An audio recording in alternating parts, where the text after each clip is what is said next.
মানে আমি একটা জায়গায় যাওয়ার পরে যদি মানে সব ক্যামেরা আমার দিকে আসে, এটা তো আমার কিছু করার নেই। আপনি একটা কথা বলেছেন ফিগার না দেখাইলে নায়িকারা কেন পারবে? ও আচ্ছা, এই কথাটার আমি ব্যাখ্যা দিই। এখানে আমার কোশ্চেন ছিল ওয়ার্কআউট নিয়ে, এখানে জিম নিয়ে কথা হচ্ছিল। এখানে কিন্তু আপনারা ভালো করে দেখবেন ইন্টারভিউটা, এখানে কথা হয়েছিল যে আপনি মেনটেন করেন কিভাবে ওয়ার্কআউট করেন। সো এটা নিয়ে এখানে লয়ার বলেছে এখানে নাকি আমি খেলতে গেছি ফিগার দেখানোর জন্য। এটা কিন্তু টপিকটা এটা ছিল না, এটা কেটে কেটে তারা এইভাবে বলেছে। বাট যেটা আমরা দেখলাম এটা কিন্তু আমি বলেছি যে আমি ওয়ার্কআউট করি, কষ্ট করি কি কারণে, সেটা আমি আমার ড্রেস করার জন্যই করি। আমি একবারও বলিনি যে আমি খেলার মাঠে খেলতে আসছি এই জন্য আমি এইসব কিছু করি, এগুলো কিন্তু আমি একবারও বলি।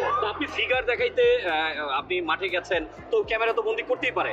আপনি কন্টেন্ট ক্রিয়েটরদের যে আমি কেন ফিগার দেখাতে মাঠে যাব? আপনি নিজে বলেছেন আপু, তখন বলেছি। আপনি একটা ইন্টারভিউতে বলেছেন যে একজন সেলিব্রিটি। না ভাইয়া, আমি বলি আপনার কথাটা একটু আমি ভাই বিজয় টিভিতে আমরা দেখেছি যে নায়িকার একটু ফিগার না দেখালে তাহলে মাঠে আসতে হবে, নায়িকার নায়িকা এইসব কিছু বলি না। আপনারা ভালো করে ইন্টারভিউটা দেখবেন, তারপর আমাকে কোশ্চেন করবেন।